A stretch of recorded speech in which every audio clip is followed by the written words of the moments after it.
Radhe Radhe everyone, आप सभी को अक्षय तृतीया की बहुत बहुत शुभकामनाएं। अक्षय तृतीया का दिन वर्ष के उन 3.5 मुहूर्तों में से एक होता है जो सबसे शुभ माने जाते हैं। बैसाल शुक्ल पक्ष को अक्षय तृतीया को अक्षय तीज के नाम से भी जानते हैं। इस पर्व पर वृंदावन में बाके बिहारी जी के चरण दर्शन होते हैं एवं बद्रिका आश्रम में नर नारायण के दर्शन प्राप्त होते हैं।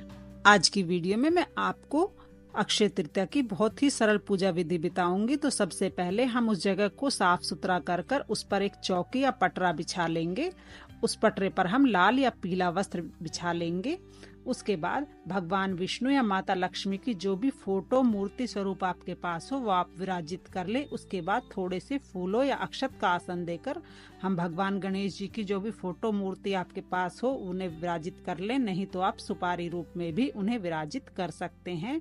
अक्षय तृतीया के दिन जौ के दान का विशेष महत्व होता है। अगर आपके पास जौ है तो जौ ले लें, जौ नहीं है तो गेहूं या धान चावल जिसको बोलते हैं उसको भी आप ले सकते हैं। तो यहाँ पर मैंने एक प्लेट में जौ ले लिए हैं। उसके ऊपर हम एक कलश की स्थापना कर लेंगे। तो यहाँ पर मैंने डेमो वीडियो के लिए छोटा सा कलश लिया है। आप इतना बड़ा कलश अवश्य लें जिससे इस व्यक्ति का पूरे दिन का जल पर्याप्त मात्रा में हो सके। तो इस पर हम चंदन से तिलक कर देंगे। तो देखिए मैंने यहाँ पर चंदन से इससे स्वास्तिक बना लिया है क्योंकि गर्मी का मौसम है और चंदन ठंडा होता है, तो इसलिए मैं यहाँ पर चंदन से स्वास्तिक बना लूंगी। जौ और जल का दान इस दिन विशेष रूप से माना जाता है। तो आप भगवान विष्णु के सीधे हाथ में जौ रख दें। इसी के ऊपर जो घट है कलश को उसको स्थापित करेंगे। तो इस तरह कोरे जल को दान किया जाता है, कोरे घड़े को। और इसके पीछे एक पौराणिक मान्यता है, उसको मैं आगे की वीडियो में बता दूंगी। जो घड़ा है वो अपने हिसाब से छोटा बड़ा जिस तरह आपको दान करना है वैसा घड़ा ले लें, वह कोरा होना चाहिए। अब देखिए इसके पूजन में चंदन का प्रयोग विशेष रूप से किया जाता है। इसके बाद हम इसको कंठ तक जल से भर लेंगे। फिर उसके बाद हम इसके कंठ पर मोली बांध लेंगे। इसके पीछे पौराणिक मान्यता है कि अक्षय तृतीया के दिन ही भगवान श्री कृष्ण ने पांडवों को अज्ञातवास के दौरान एक अक्षय पात्र दिया था जिसमें कभी भी जल और अन्न की कमी नहीं होती थी, मतलब उसमें कभी भी जल खत्म नहीं होता था। इसलिए विशेष रूप से घड़ा जो है वो जल से भरकर थोड़ा सा अन्न डालकर उसमें दान किया जाता है। तो मैं इस घड़े में थोड़ा सा गुड़ डाल दूंगी और उसके बाद इसमें मैं चने की दाल डाल दूंगी क्योंकि चने की दाल को सोने के समान माना जाता है। तो बहुत अधिक मात्रा में हम चने की दाल नहीं डालेंगे। जो चने की बाकी दाल है उसको हम अलग कटोरी में रख लेंगे, उसको हम अलग से दान कर देंगे। तो यहाँ पर मैंने इसमें थोड़ा सा चने की दाल और थोड़ा सा गुड़ डालकर इसको हम भगवान विष्णु के सीधे हाथ की तरफ जहाँ पर जौ रखे हैं उसके ऊपर रख देंगे। उसके ऊपर हम मिट्टी का पात्र ढक देंगे। मिट्टी का पात्र ढककर ही दान किया जाता है, इसलिए इस दिन मिट्टी का पात्र इस पर जरूर ढकें। उसके बाद जो भी फल आप दान करें उसको इसके ऊपर रख दें। जो भी ऋतु फल आपको दान करना है, तो यहाँ पर मैंने खरबूजा रख दिया है। लक्ष्मी माता की जो भी प्रिय वस्तुएं हैं जैसे कमल गट्टा, कौड़ी, गोमती चक्र, वो आप यहाँ पर रख दें। तो यहाँ पर 5-5 की संख्या में मैंने कौड़ी, कमल गट्टा ले लिया है। आप चाहें तो आपके पास अगर कमल गट्टे की माला आता है उसे भी आप चौकी पर रखकर पूजन कर सकते हैं। मैंने यहाँ पर कमल गट्टे की माला भी ले ली है। 5 मैंने कौड़ी ली हैं, 5 गोमती चक्र लिए हैं और 5 कमल गट्टे लिए हैं। साथ ही मैंने कमल गट्टे की माला ली है। अगर आपके पास बिछुए हैं आप बिछुए भी रह सकते हैं। अगर आपके पास नए नोटों की गड्डी है तो आप, अगर आपके घर पर सभी वस्तुओं जो लक्ष्मी माता के पूजन में यूज किया जाता है उस सब को आप यहाँ पर रखकर उनका पूजन कर सकते हैं। इसी दिन संसार के मंगल के लिए निस्वार्थ तपस्या में लीन प्रभु नर और नारायण के पट खुलते हैं। भगवान के 6 महीने निरंतर जलने वाली दीप के दर्शन होते हैं।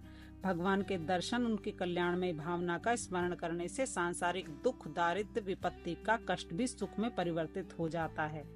तो इस दिन यह दिन विशेष रूप से प्रिय होता है। तो यहाँ पर मेरे पास चांदी का सिक्का है और कुछ पैसे हैं, तो वो वहाँ पर मैंने पूजा के स्थान पर रख लिए हैं। इसके साथ ही हम धूप दीप दिखाएंगे, धूप दीप जला लेंगे क्योंकि धूप दीप रखने से पूजा का माहौल थोड़ा सुगंधित और भक्तिमय हो जाता है। तो देखिए माता लक्ष्मी की जो भी कुछ प्रिय चीजें होती हैं जैसे घर में साफ सफाई का रखना, घर और घर के मंदिर का सुगंधित होना, रंगोली, बंदरवान इत्यादि से घर को सजा होना। तो देखिए इस प्रकार से जल और फूल की सहायता से स्नान की भावना से हम सभी को छींटा दे देंगे। अगर आपकी मूर्तियां हैं तो आप बाकायदा उन्हें पंचामृत और जल से स्नान कराएं। इसके बाद गणपति जी को वस्त्र की भावना से यहाँ पर हम कलावा समर्पित कर देंगे। तो यहाँ पर मैंने धूप प्रज्वलित कर दी है और दीपक को भी मैंने जला दिया है। तो आप चाहें तो शुद्ध देसी घी का दीपक जलाएं या तिल के तेल का दीपक भी आप जला सकते हैं। तो सबसे पहले हम गणेश भगवान को चंदन से तिलक करेंगे, उसके बाद उन्हें अक्षत समर्पित करेंगे और उसके बाद हमें उन्हें पुष्प समर्पित कर कलावा समर्पित कर देंगे वस्त्र की भावना से। तो देखिए, अक्षय तृतीया के दिन जो 10 पौराणिक घटनाएं घटी हैं उनमें से पहली है त्रेता युग की शुरुआत, दूसरी है महाभारत लिखने की शुरुआत, तीसरी है परशुराम अवतार की शुरुआत, चौथी है श्री कृष्ण द्वारा सुदामा जी को अक्षय निधि की प्राप्ति और इसके साथ ही भगवान विष्णु और माता लक्ष्मी को हम वस्त्र समर्पित कर देंगे। और देखिए, पांचवी जो घटना है वह है गंगा जी का अवतरण। इस दिन शिव जी की जटाओं में से गंगा नदी कैलाश पर्वत से निकली थी। छठी घटना में अज्ञातवास के दौरान पांडवों को श्री कृष्ण जी ने एक अक्षय पात्र दिया था जिसमें कभी भी अन्न और जल की कमी नहीं होती थी। अब सातवीं घटना वह है अक्षय तृतीया के दिन गंगोत्री और यमुनोत्री के कपाट खुलते हैं। इसके साथ ही बद्रीनाथ और केदारनाथ के धाम के द्वार भी खुलते हैं। अब इसके साथ देखिए, भगवान विष्णु को मैंने वस्त्र रूपी कलावा समर्पित कर दिया है। साथ ही माता लक्ष्मी को 5, 7, 11 जितनी सामग्री हो सके आप सुहाग की सामग्री जरूर भेंट करें।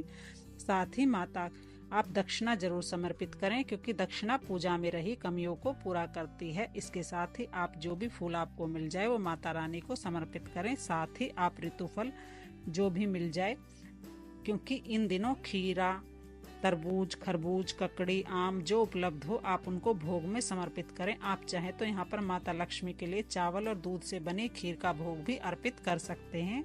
साथ में गुड़ और सत्तू का भोग भी समर्पित कर सकते हैं। तो मैंने यहाँ पर गुड़ और चने की दाल पहले ही रख दी है। आप चाहे तो दूध से बनी मिठाई का भोग भी समर्पित कर सकते हैं। इसके साथ हम जल का भोग भी रख देंगे। अब देखिए, सभी के लिए हमने साथ में भोग रखा है, इसलिए भोग में तुलसी दल नहीं डाला है। आप अलग से एक मंजरी तुलसी दल भगवान विष्णु को अवश्य समर्पित करें। अगर आपने इस दिन व्रत किया है तो हाथ में थोड़े से पुष्प या अक्षत लेकर आप अक्षय तृतीया के व्रत की जो कथा है वो पढ़ लेंगे या सुन लेंगे और कथा को संपूर्ण करने के बाद हाथ में जो हमने दाल या चावल या फूल ले रखा है उसको हम जल के लोटे में डाल देंगे। इस जल के लोटे को हम सूर्य देवता को अर्घ दे देंगे। अब आप शाम के समय पूजन करते हैं तो इसे चंद्रदेव को अर्घ दे दें। अब यहाँ पर जो भी धूप दीप प्रज्वलित की है उसी से हम पहले भगवान विष्णु जी की आरती करेंगे और फिर भगवान गणेश जी की और माता लक्ष्मी जी की आरती कर लेंगे। अगर आपको दीपक उठाने का मन नहीं है तो आप अलग से दीपक जलाकर भी आरती कर सकते हैं। तो देखिए, माता लक्ष्मी जिन कार्यों से प्रसन्न होती है वह कार्य अक्षय तृतीया पर हमें जरूर करने चाहिए। तो देखिए, भगवान विष्णु के पूजन से माता लक्ष्मी अति प्रसन्न होती हैं। साथ में जहाँ पर भी आप अपनी धन संपदा रखते हैं, ज्वेलरी वगैरह लॉकर में उसे साफ सुथरा व्यवस्थित करें। वहाँ पर भी आज के दिन धूप दीप अवश्य दिखाएं। आरती करने के बाद सीधे हाथ में थोड़ा सा जल लेकर चौकी के आसपास फेर का आचमन कर लेंगे और पूजा में रही कमियों को हाथ जोड़कर भगवान से प्रार्थना करेंगे, क्षमा याचना करेंगे। ऐसी प्रार्थना करें कि माँ लक्ष्मी सदैव भगवान विष्णु और गणपति सहित हमारे घर में निवास करें। अब देखिए, जो घड़ा हमने रखा है इस घड़े की जगह पर आप चाहें तो सुराही भी रख सकते हैं। घड़े को लेकर मान्यता है कि बहुत से लोग तो इस दिन घड़े को दान कर देते हैं और बहुत से लोग इसे अक्षय पात्र के रूप में घर में ही रख लेते हैं।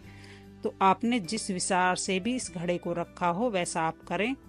आज के टाइम में जैसा कि आप सभी जानते हैं घड़े पर स्वास्तिक बना है, तो जो लोग हैं लेने में विचार मानते हैं। तो आप चाहें तो इस घड़े को घर पर रख सकते हैं और अलग से कोई घड़ा लाकर किसी जरूरतमंद को इस चने की दाल और दक्षिणा के साथ दान कर सकते हैं।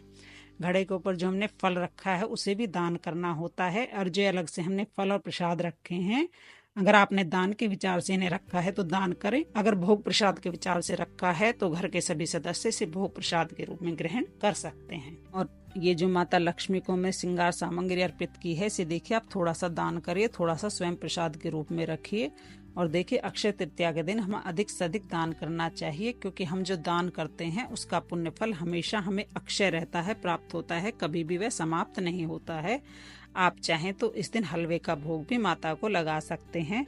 और ये घड़े के नीचे जो हमने जौ रखे हैं उसमें से थोड़े से जौ आप दान कर सकते हैं। चने की दाल में आप थोड़ी सी दाल मिलाकर और ज़्यादा इसे दान कर सकते हैं। इसके साथ ही अन्य चीज़ें जैसे अनाज, गन्ना, दही, सत्तू, फल, बीजना, वस्त्र, छाता, चप्पल, ये चीज़ें भी आप दान कर सकते हैं।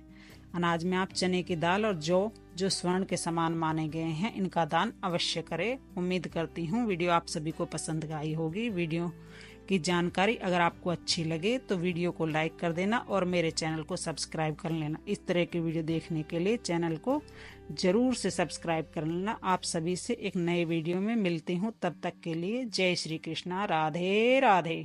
आप भी माता लक्ष्मी, भगवान विष्णु को प्रसन्न करने के लिए, फूलों की वर्षा करने के लिए एक लाइक जरूर करें।